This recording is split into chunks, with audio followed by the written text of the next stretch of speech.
7 tane. Evet.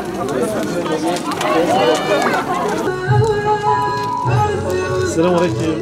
Hoş geldiniz.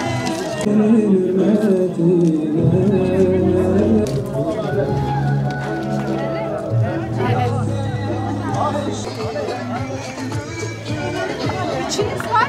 Aysel.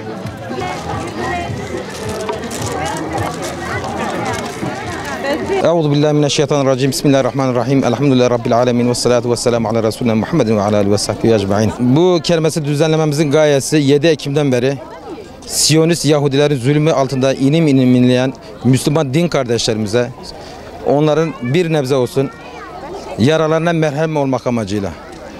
Bu kermesi düzenlememizin amacı bu. Bu kermesi Varsana Prefabrikent yönetimi olarak Kaymakam Beyimiz mihmandarlığında Varsana yönetim olarak tertip ediyoruz.